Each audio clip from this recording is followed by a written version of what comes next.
Well, hi, Heidi. How are you doing? Hi, I'm doing great, Lisa. Great. Thanks for having me. Well, you're welcome. I was so excited to hear about you. As we talked about just a few minutes ago, I found you on a writers group Facebook Facebook group, and your book, Confessions of a Middle-Aged Runaway, was one of the several people in the group recommended it in terms of a memoir that they had read that they absolutely loved. And I was compelled to pick it up, and I have to confess that I loved it also. I mean, your writing, I found um really started strong. I mean, the first chapter drew me right in, and it didn't dwindle. There have been a couple of memoirs that I've read that it's like they had a strong beginning, and I don't know, maybe they really worked that first chapter, but then it kind of was like, it was okay. Yours was, you know, it was beautiful. The whole story was really awesome. So why Oh, don't you tell us a little bit thank about you. who you are and tell us about your story. Sure. I guess I'll start with my book. Yeah. So it's as you said, it's a memoir. It's a travel adventure, but it's really more of a life transformation story. Mhm. When I was going through my mid 40s, I was having a really difficult time. I was divorced. I'd been a struggling single parent for many years, running that hamster wheel of making a living. I often was working two jobs to support my daughter, and I was pretty burned out. And my life pretty much revolved around my daughter. So when Mm. she went off to college, I went through that empty nest syndrome that we hear about, and I just felt lost. Kind of an empty I, nest syndrome on steroids, according to your book. I mean, it's yeah, all kind of like, yeah, because you had devoted exactly. so much of your life to the here and now and your daughter. And suddenly Right. it's like, what now? Exactly. And I was commuting a couple of hours a day to a dead end and boring job in San Francisco. And I just felt like I lost myself and I lost my passion for life. And I knew I needed a major life change, but I wasn't sure what that was. I had always loved to travel, but I didn't have the financial resources to travel like I wanted to. So I started fantasizing about buying an Airstream trailer and running away to the beach somewhere. And this was back before the 2008 real estate bubble Mm. burst. And my house had shot up in value. And one day I realized that if I sold my house, I could make my dream a reality. So it took me almost a year of preparation, but I sold my house, quit my job, bought a motorhome, got rid of all my stuff, and then I hit the road with my dog, Rylie. My plan was to spend 1 year traveling, and I'd be living off some of the proceeds of the sale of my house. But then I thought I'd have to go back to the real world then and get a regular job again. But as the end of that first year approached, I just wasn't ready to stop. I was having so much fun. I was loving my freedom. I was meeting great people. And so I found work that I could do and still travel around. So I was able to travel for an additional 4 years, so 5 years total.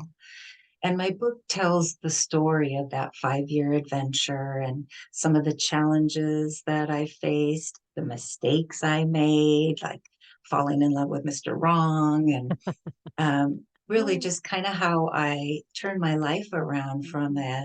a depressed, passionless existence to a life of freedom and happiness. Mhm, mhm. So had you always been a writer? Is that something that developed through the journey? Tell us about that experience for you.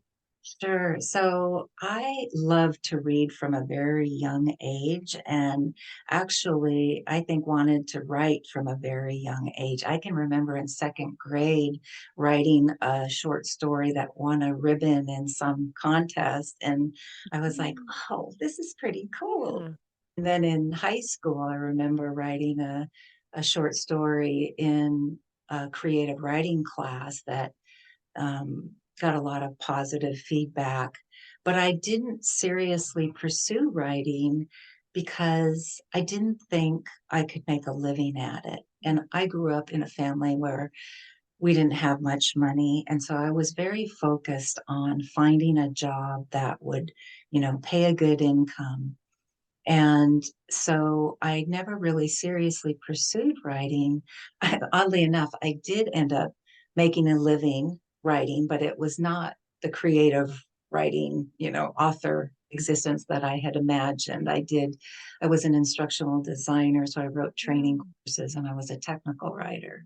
But, I wanted to write books, but I just was so busy with life that it always got put on the back burner. Mm. And then I never planned to write a memoir.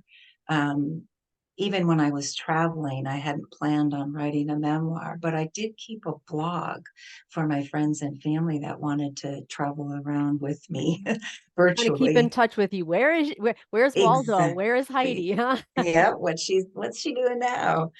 So I didn't start writing what would become my memoir until 2 years after I, went back to the real world and was working a full-time job again. I was in a writing group because, Mm. I'd always loved writing and reading. And I was writing little 4-page stories about my travels. And Mm. the members of my writing group were encouraging me to make it into a book. Mhm. And I thought because it was such a life-changing experience for me that it might be helpful to other people to read about it. And also, while I was traveling, I had a lot of people tell me that I was living their dream. And Mm. so I thought it might have broader appeal than just my friends and family. Mhm. So it took me a long time, though, to write it. It was 6 years of off and on writing until I got the book published. I was working a stressful job, and so I was just writing here and there on the weekends and in the evenings. And Mm. so it took a long time, but and it was kind of an overwhelming process. There was so much to learn. But Mhm. when I finally saw my book in print, it was such a great sense of accomplishment. Oh, I bet. So let's back up a little bit. How Mhm. did you? It sounds to me like kind of the I don't know, the beginning of this book you said was when you were doing little 4-page vignettes from your experience in a writers group. Tell us, Mhm. how did you get involved in the writers group? You'd always kind of thought about writing. Back up a little bit and give us some details. How did you get together with those other people?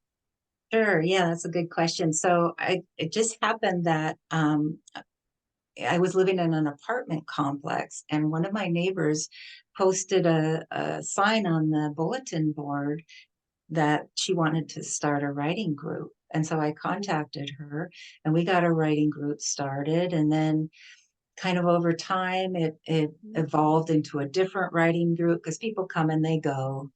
And then I also joined the California Writers Club. They Mhm. have different chapters around the state. And so I joined my local chapter of that club, and they had writing critique groups there that they offered. So I was actually in a number of different writing groups over the years, and they were so valuable, so helpful. Mm. I learned a lot from that, and I got really valuable feedback on my Yeah. writing. Yeah. Highly Um, recommend it. so when you found those groups, were all the experiences in the groups positive? No, I can say that. There were times in different groups. I remember one we had somebody who she was a very forceful personality, I guess I'd say, and not always kind. People are very tender about their writing. Mhm. And Yeah. so I think you have to sort of temper your feedback and do it in a positive way so that you don't just crush somebody, you know, if you have Easily done. Mhm. feedback that isn't quite positive. So there was that experience. And then I have had some experiences with, sometimes there are great members who, offer a lot of really helpful feedback. And then there might be other types who just say, oh, everything's great, but they don't really give you any constructive feedback or how to Mm, improve things. And that's really what you want in yeah. a writing group is you want to get some constructive feedback and know how you can improve things in a kind way. Yeah. Yeah. Yeah. So when you were writing the vignettes that later became the book, at what point did you realize I've got a book here? I mean, was there a particular moment when you were like, I'm going to do this, or did it just kind of develop? I mean, you know, in terms of you knew you liked to write, you were having some fun things writing about your trip and the transformation that happened to you. When did you really know that it was, it's like, I'm going to make a book? Yeah, well, I think it started with those writing group members who Okay. were encouraging me to make it into a book. And then when I started trying to do that, because I was just writing separate little pieces that weren't connected. Mm-hmm. And so then when I started trying to put together, chapters and Yep. and have a theme and a story arc, Mm-hmm. then I realized, okay, maybe this can be a book. So when you Took a were while. looking when you were looking at the story arc, that always makes me think of, some writers are hesitant and sometimes even fearful about like Mr. Wrong. You brought in Mr. Wrong. And Mm, some things aren't necessarily flattering and some things are maybe hurtful or people that might read it might go recognize themselves and see that they weren't, as perfect as they might think they were. Were yeah. there any parts in your writing journey where you were like, ooh, I don't know if I should write this, if I should be honest, how did you navigate that Yeah. part of writing? Yeah, so that's really hard when you're writing a memoir. It was really difficult for me to put all my faults and my mistakes out there. And Mhm, even when I later went back to read my book, because it had been years, and mhm, so I went back and I was reading my book again, and I was like, oh, I don't know if I can read this. I just exposed myself so much, but mhm, it's mhm, really important to include those things because it's our faults and our failings, I think, that make us real and relatable, and it allows our readers to connect with us on an emotional level. And we all have skeletons in our closets. And mhm. so I think that really makes it more relatable to Yeah. readers. But as far as other people, I made the decision to change the names and identifying information of everybody in my book except for my daughter and my parents because I couldn't really do that Yeah. with them. And I also made the decision not to include my siblings because I wanted to avoid hard feelings. But even still, I had a sister who was upset that, I mentioned in my book my dad's alcoholism. Mhm, mhm, And she was upset that I had mentioned mm, that. And even though I was really kind to my dad and mhm, I didn't put in the worst mhm. of it, I put in just enough to show how it affected my life. Yeah. You had But said that he never drank at home, but your mom right, always picked him up in hopes that she would prevent him from driving drunk. exactly. Yeah, and I Yeah, thought, yeah, you can read into that, Yeah. right. It was Yeah. very kind. Hmm. Yeah, but so sometimes people aren't going to be happy Hmm. with what you write, and Hmm. I think you just have to realize that's part of it. Hmm. Whether you write a memoir or fiction, whatever you write, not everybody's going to like what you write, but Yeah. it's important to tell your story, I think, Yeah. And and be honest. and it is something I think you really hit the nail on the head. You're not seeking to show perfection. You're I think by showing our foibles and our quirks and our warts and our stumblings that it really not only makes us real and but it really gives some juice to the story. I mean, nobody wants to read about a perfect person. It's just Right. not even that interesting, right? Yeah. When you talked about Mr. Wrong, I mean, so you had, I think on the back of the book you said Mr. Wrong, and even the fact that Mhm.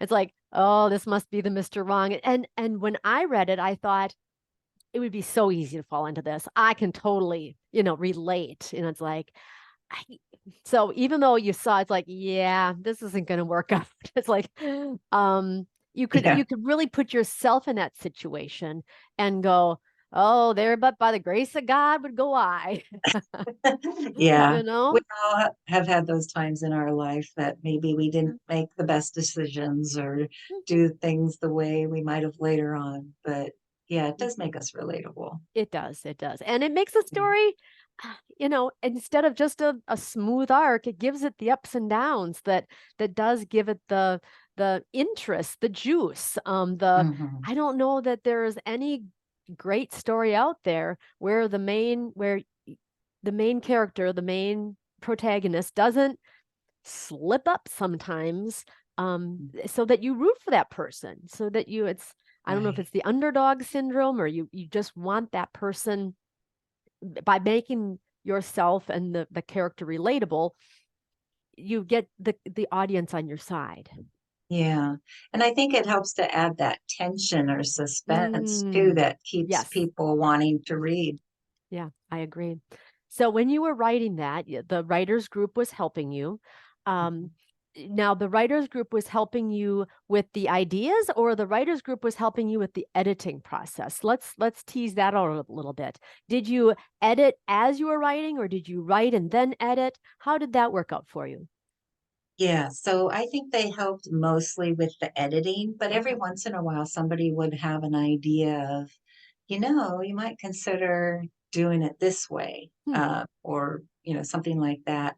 And I'm a freelance editor, so I am like constantly editing. And what I found was every time I opened up my file to work on it, I would be editing like the earlier chapters. And so I found that the earlier part of the book got edited way more than the later part of the book did. Like I But mentioned to you before, I can see that in other memoirs, because most of the people that I interview are self-published um, memoirists, or uh, small house publishing, publishers. and Mhm. not anybody who's gone to HarperCollins or any of the big names. And so sometimes you can see that the earlier chapters are more edited than the later chapters, but I didn't Yeah. see that in yours, so Oh, just well, that's kudos good to to you. know. I had a great editor, though. Did you? Yes, I Okay. did. Yeah. And she helped me a lot. Okay. She was very good. So did you find, so did so really in your process, you edited as you were going along? Hmm. And Okay. I've heard you shouldn't do that. Yeah, yeah. And Some people can get actually, stuck in that where it's never mhm, good enough. Yeah. exactly. Yeah. In fact, my editor told me because I asked her at one point during our process of working together, asked her, "Now, after I make these changes, do you think this is ready to be published?" And I said, because I never feel like it's done. And she said, she quoted somebody, and I'm not going to remember it exactly or who it was, but the gist of it was that art is never finished. It's just ultimately abandoned. And I thought that was a good way of putting it. I'll have to find that. That sounds perfect. Yeah, Yeah. yeah, you finally have to say stop. Yes. Mhm. Yeah. Mhm. So And it's hard the to do. person, your editor, is that a friend of yours? Is it somebody that you know from your career? How did you find your editor? Yeah, no, I didn't know her. I went Mhm. on readsy.com and Okay. I looked for editors there. I communicated with a few different ones, maybe a handful, and they offered sample edits of a Hmm. few pages. And so I ultimately decided to go with Aja Pollock. I don't know if she's still on there. This was years ago, but she was excellent, and she worked on some really big memoirs like Bruce Springsteen's and George W. Bush's memoirs, and some other people as well. So I felt very fortunate that I got her to work on mine. Yeah.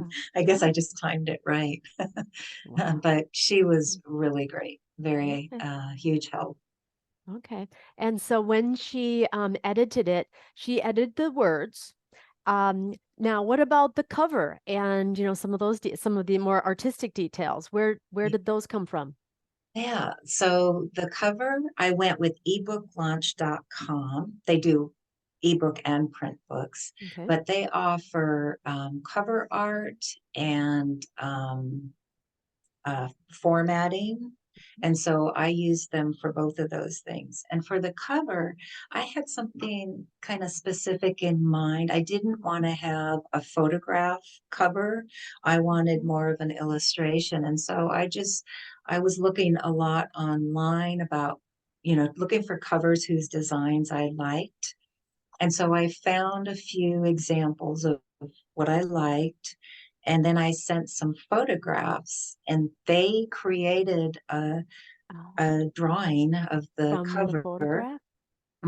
From the photographs. They actually combined a couple of the photographs together. And so we had a little bit of back and forth tweaking things, So but I was is this your photograph? so it's a drawing made from photographs from my travels. So So that's the real green monster. that's the green monster. That's Rylie. And Okay. that beach is near Santa Barbara in California. Okay. So the artist combined those things together and made Gotcha. that cover. Oh, wonderful. Okay. Yeah. I wasn't aware of that. I don't know if that's new information for me. Yeah. And I was so impressed with I just can't recommend them highly enough. They were so professional and so fast. And it was the Christmas holidays, and I was on vacation in Hawaii, Mhm. and they were even working on Christmas Eve. I mean, they were just really incredible getting it done. Wow. Yeah. Now, when you got your book done, did Mhm. you like get a box of books or what was next for you once your book was officially published? Mhm. Yeah, so I published it myself. Okay. I'm an indie author, so I Mhm. published it on Amazon Mhm. and through Ingram Spark, which is a print on demand company, and they supply, a lot of or maybe all of the bookstores. Yeah. Um, and then I also published the ebook with Smashwords, which is now they've been acquired by Draft to Digital. And Okay. so I published it those three ways, or those through those three channels. And I ordered a box of, well, first I ordered a proof from Yes. Ingram Spark Mhm. and made sure I had to make some changes. And so I got that all You did have to make finalized. changes. Yes. Yes, I found a few errors even after all that editing. Don't you wonder how did this happen? It's been through I so many know. times I know. And I'm and sure there it was me and not my editor because, after she does her editing, you make revisions right. but yeah, Oh, it's really hard to find your own mistakes. it is. That's why you have to have an editor, but in my opinion. But when I got it finalized, then I did order a box of books, and Yeah. it was so exciting to, finally see it in print. I still remember that. Then did you have a launch party? I did have a lunch party. Yeah, there was a bookstore at a town near mine, and they allowed me to have my launch party there. And Mhm. so I invited a bunch of friends and advertised it. And so it was a lot of fun. And I sold quite a few books. Mhm. So Mhm. it was successful. Cool. Um, and so when was it published? I don't remember what the published It date was is. in May of 2019. So Okay. it was So it's been 7 months before COVID hit. what a great time. Yes. Yeah. So that kind of put a damper on any other Mm. in-person marketing events that you might have considered at the time. Um, Yeah. have there been any other things that you've done in terms of marketing that have been fun or interesting or exciting? Yeah. So before COVID shut everything down, I was doing book signings and Mhm, talks at a number of bookstores around the area in the San Francisco Bay Area. mhm, I went around to bookstores and asked them if they wanted to sell the book on consignment. Although I found that unless I did a signing or a talk, it really didn't sell well. I really needed mm, to be able to mhm, be there and connect with mhm, people in order to get sales. Um, what else have I done? Well, so I had events scheduled for COVID time, but those got canceled, of course, when everything shut mhm, down. So um, I wasn't able to do anything for a while. I mean, in yeah, person anyway. exactly. So I set up a couple of Amazon ads. Okay. So I did that because that was something I could do, Mhm, while I mhm, couldn't do in person. I know some people did like Zoom book tours. I didn't do that, mhm, but I did have a blog on my website. So I created my own website. I had a blog, so I would do blog posts. Um, I did another podcast, mhm, mhm, but I didn't do very much during COVID, and my mhm. book sales reflected that. Okay. But I think it's strange because this year my sales have actually been better than they were since my book launched. And Seriously. Huh. yeah, and I'm not sure why that is because I really haven't been doing much. I mean, I've done some things like I was asked to be part of a panel at the California Mhm, Writers Club, and um, I was invited by other authors to, do presentations at bookstores when things opened up again, but I really haven't done a hmm, whole lot. So I do, as I said, I interview other authors on my blog. I don't know if that helps. mhm, I post things on social media, mhm. um, but I'm not. Oh, and I've had book clubs. That's a good thing too. Is if there are book clubs that want to read your book, that helps a lot too. And so Yeah. I've had a number of book clubs read it. Do you have like questions for book clubs on your blog?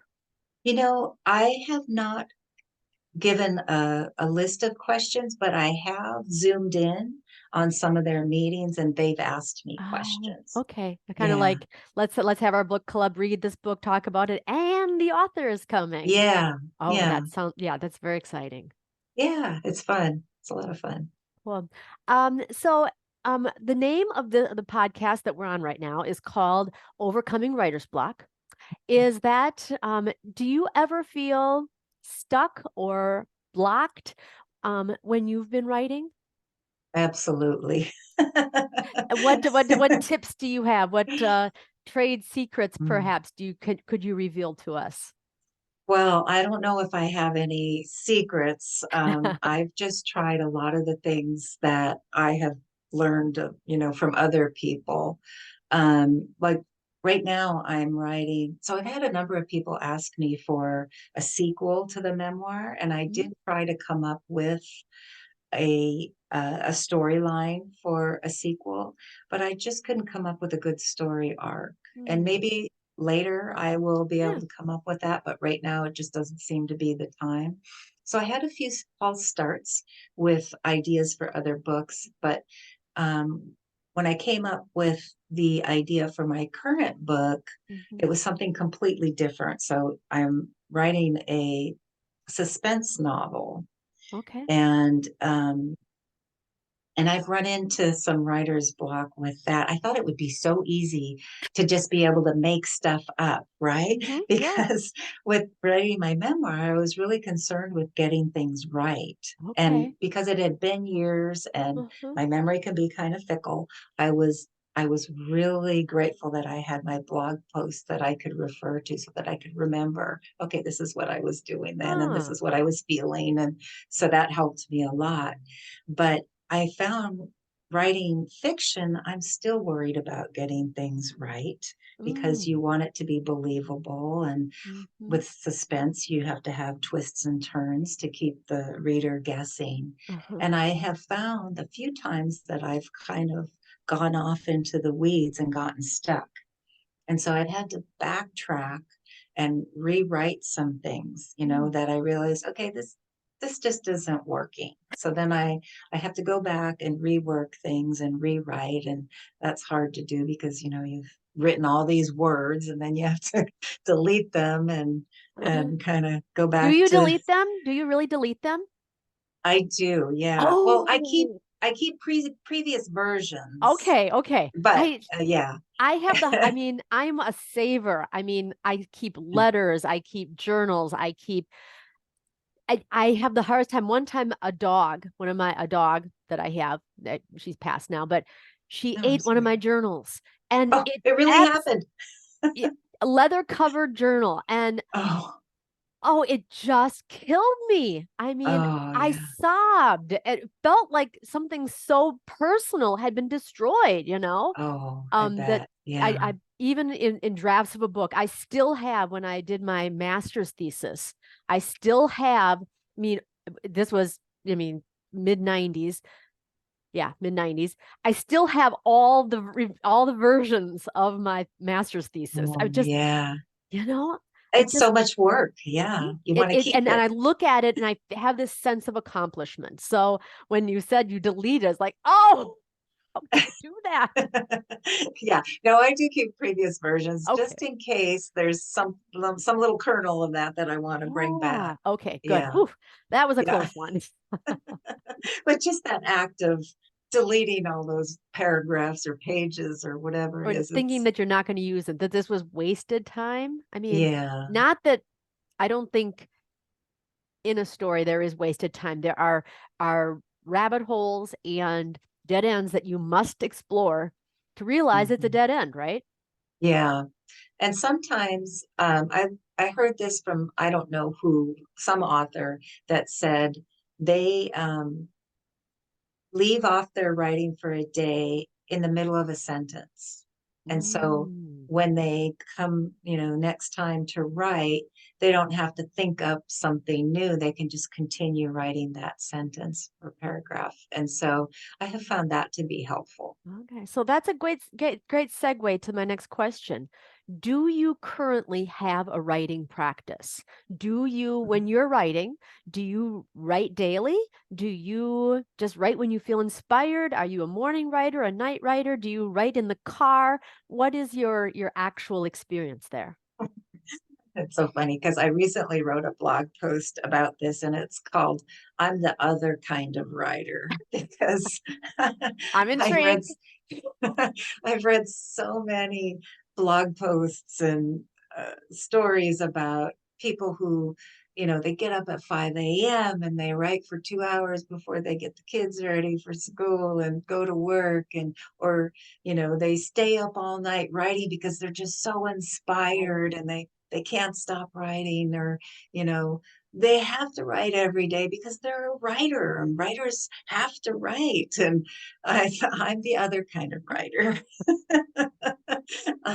I am not very disciplined and I'm a slow writer. And I'm also currently been focusing on marketing my editing business. And so that kind of takes me away from the writing. So no, sadly, I wish I did.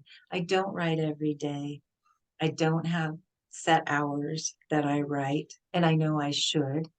Um, but I get there eventually. So it doesn't sound like you punish yourself though for not writing every day. No, because I want it to Mhm. be an enjoyable Yeah. process. And Yeah. so if I were getting up at 5 a.m., I know I wouldn't be enjoying that. It'd be Mhm. like drudgery, and I don't want it to be that way. Yeah. One of the things I've told friends, I said, once you're in your 50s, I think you get to go, this is who I am, and be at peace with that. I mean, we've had enough years under our belt to kind of figure out how we operate. And if that isn't your gig to get up at, 3 or 4 or 5 in the morning and put in 2 hours, before you go to your day job, yeah, why make yourself do what's uncomfortable, unnatural? You figure out where your sweet spot is. And your sweet Hmm. spot doesn't have to be where somebody else's is. Exactly. I think that's so true. Mhm, And I think also because I'm sort of semi-retired. I have this mhm. part-time business, but I Yeah. just I don't want that daily grind. And Mhm, so mhm. So I'm when you just do write, accepting. is that something that you kind of write for a deadline? Oh, my writers group is meeting this Thursday. I've got to have something to bring. Um, Yes, what does I found motivate that. you? I found that I'm definitely a deadline driven person. Yeah, it's helpful to me to have that, goal to write to. So Okay. I definitely think that helps. Yeah. I've been getting together. So I have the Overcoming Writer's Block podcast, but I have been getting together with a group called the Sidetracked Sisters since 2014. So the Sidetracked Sisters are my mom, my aunt, my sister, and myself. Oh, And we that's get great. back we get together and we talk about family business, and we drink margaritas, and we often go to a restaurant, and we write together. And that is the Sidetrack Sisters website is something that we've had going for many years. And we help people do what's called legacy writing. So, where we take just the vignettes and put it together in a book. And that's not for necessarily general consumption, it's just for your friends, family, your small community. But even in that situation, we often will write, okay, Lisa, your post, the blog is due today. Where is it? Oh, that's you know, great. so You can support and encourage each other. mhm, mhm. Yeah, that's and really important. it's fun because we do, like you say, support, encourage, and motivate. Yeah, it Hmm. really is beneficial to all of us. And we are also very much deadline people, but and we like that because that's just the way we operate. And I know that if I didn't have those deadlines, I would want to be writing, but all kinds of things would get in the way. So Uh-huh. Yeah, that's so true. I found that with myself, that mhm. everything else will take Oh, priority. it's Yeah. amazing how dirty the kitchen floor has become suddenly, Yeah. or how much Right. laundry needs to be done, or shouldn't that Yeah. load be done in the dryer? I should probably get that folded. Yeah. The And it's so craziest things. imperative that it be done now. It is. It really is. So kind of coming to the end of our conversation here, I want to get some other juicy tidbits in. What kinds of words of advice do you have for people who think to themselves, I am a woman who has a story, or people who have been told, Jeepers, that sounds so interesting. You should really write about that. Um, what kinds of words of wisdom do you have for people in that situation that are kind of tossed around putting together a memoir? Yeah, I would recommend um, taking the time to prepare. So don't let fear stop you. My motto is definitely that, life begins at the edge of your comfort zone. So don't let Mhm, fear of writing it stop you, but take the time to prepare. So mhm, um, learn how to write a good memoir or a book, whatever it is. Read books on writing, read websites, listen to podcasts like yours, and go to writers' conferences. mm, I think if you can, I can't mhm, recommend those enough. I went to the San Francisco Writers Conference when I mhm. was writing my book, and it was incredibly helpful. Okay. I would also say to think about how you can Yeah. if it's a memoir, tell your story in a way that has broader appeal Mhm. beyond your friends and family. Um, and like we talked about earlier, don't be afraid to show your faults and your failings because your readers will connect with that. When you come Um, back a little bit, when you said um, make it available to a wider audience, what did mhm. you mean by that? Dig a little bit deeper into that. Explain what you Yeah. mean. So when I was at the San Francisco Writers Conference, I you could get a session with a book coach or an editor. And so I Mhm. was talking to a book coach, and she was helping me to write the back blurb for the back cover of my Mhm. book. And she was recommending that, you really need to show, why this would be appealing for other people to read other than, friends and family. So it Mhm. has to be something that people can connect with and have a wider appeal. Um, and Kind of like a so, universal truth. yeah, yeah. Yeah. Or like, I was saying earlier how I had a lot of people tell me that I was living their dream. A lot of people Mm. have a fantasy about hitting the road and just going off Mhm. and Mhm. seeing the country or the Yeah. world or whatever. And so that's kind of like a universal thing, which I didn't realize so many people Mm, felt the right on. same way. Yeah. Yeah. But if you can connect to something like that, that a lot or some common emotion, that Mhm. people feel, Mhm. I think that that's really helpful with marketing and selling your book. Mhm. Um, we talked about joining writers groups. I think that's Mhm. really important to get connections with other writers because they'll support you. You hone your writing skills. You get that valuable feedback. Um, I think also if you're writing a memoir, it's really important to how they say build your platform, which is Mhm. basically your following. So when I was at the San Francisco Mhm. Writers Conference, they had a speed dating with agents event. And Oh. so I pitched my book idea to a handful of agents, Mhm. and they all said the same thing. They said, memoirs are really hard to sell to publishers. And so you need to build your platform first. Mm. And it had taken me so long. And by platform, you're following. So that can be through Mhm. a website, a Mhm. blog, social media, an email list. It just means finding other people who are interested in the subject matter of your Yeah. book and finding ways to connect with them. And because it had taken me so long to write my book, I didn't want to take what could be years Mhm. to, build a platform and then find an agent. And then maybe that agent finds a publisher, maybe not. And so then I may have Mhm. wasted years of time. And so that's one of the reasons the main reason why I decided to publish Self-publish. the book myself. Mhm. And Yeah. are you glad you went that route? I am glad I went Mhm. that route, actually. It has turned out really well for me. It was a huge, overwhelming learning experience, but once I got there, yeah, I was really glad I did. Well, it sounds like you accessed a number of different resources to make that part of the journey, even though it was Mhm. overwhelming, Oh, yes. successful. Yeah, tons of resources. I read so many books and websites and, oh, you name it. Yeah, I Mhm. educated myself. Mm.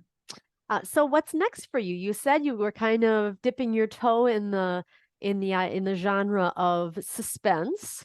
Mhm. Are you still doing that, or what's happening Yes. for you now? Yeah, I am still working on it. Not religiously, Mhm. but it's always kind of in the back of my mind, and I'm working things out. I had to, so I am not an outliner or a Okay. plotter, as they say. I'm a Mhm. pantster. I write from the seat of my pants. And I I've been talking to so many authors that say, "Oh, you have to have an outline. You have to have an outline." And so I really was trying to write an outline, and I started doing that, but then I found myself, I had to write. I couldn't keep doing the outline thing. Mm. But then I ran into my stumbling blocks and getting off into the weeds. And so more recently, I've decided, okay, I'm going to try this again because I know where the book ends. Mm. It's just all that middle part. All that messy middle part that. Yes, exactly. So I realized, okay, maybe I need to try this again. And I actually got some helpful resources from another author.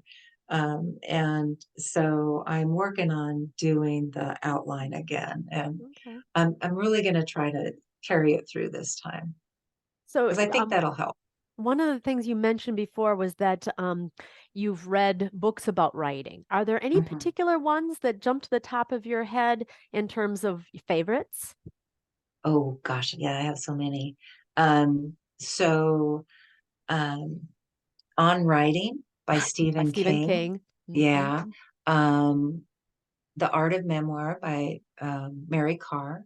Hmm. Um, Big Magic by Hmm. Elizabeth Gilbert Gilbert. was, I found, really inspiring. Yeah. And then many, many years ago, I read Bird by Bird Bird by by Anne Anne Lamott. Lamott, Writing Down the Bone Bones by by, Natalie Goldberg. yeah, I guess we all know the same books, right? You know, But, you're basically reading the book titles off my shelf right here. oh, yeah.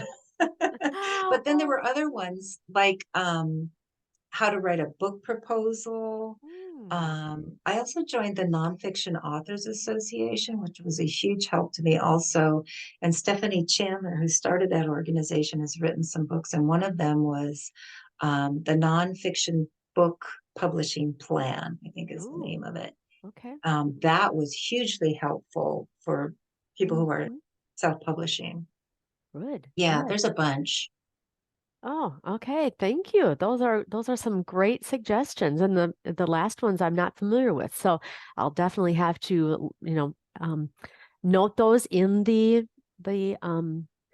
notes, the podcast episode notes, and I'm going to check those out myself. So those sound really good. So, kind of wrapping things up here, Heidi, this has been such a fun conversation. This is Yeah. why I do what I do. Thank you What so much. It's been great. What It's last been words fun. of wisdom do you have for us? Any other thoughts that you were like, oh, jeepers, I hope we talk about this, or any other things that you want to get your last few words in here, and share with the audience before we end I things? would, yeah, I would just say don't give up. Just keep at it, even if it takes you 6 years, like it took me, or longer. Mhm. Sometimes And it I takes don't, people. and from what I'm familiar with, and many of the people that I've talked to, it's a marathon. It's not a sprint. You have Exactly. this goal on your heart, something that needs to come out into the world, and it usually does take. It's a process. It's not something that is, a straight shot. Something that you kind of struggle with, Mhm. and then there's this sense of, okay, I got it. Yay me. And then it's like, okay, how do I get this out into the world now? And you want, Yeah. people to read it and to enjoy it. You want to get your voice out there and have it heard and to make an impact.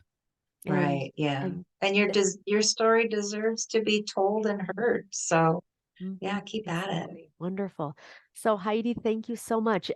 Why don't you just kind of tell us if somebody wanted to contact you? I mean, you've got your book and you also mentioned your editing gig that you've got going on here. Do you want to mention Yes. anything about your editing? Oh, What are you sure. doing there? Yeah, absolutely. Thank you. Yeah, so I have two websites. One is my Mhm. writing website where I have a blog, and that's HeidiEliason.com. It's just my name. And then my editing website is called RunawayPublishing.com. Mhm. And so if anyone's interested in editing, they can check that out. I have Okay, examples of other books I've edited and information. great. Yeah. Um, Beautiful. And so thank you. This has been such a fun conversation. I'm going to Oh, it wrap things has. up here and all the best to you. Thank you so much. It's been great fun. Oh, thank you so much.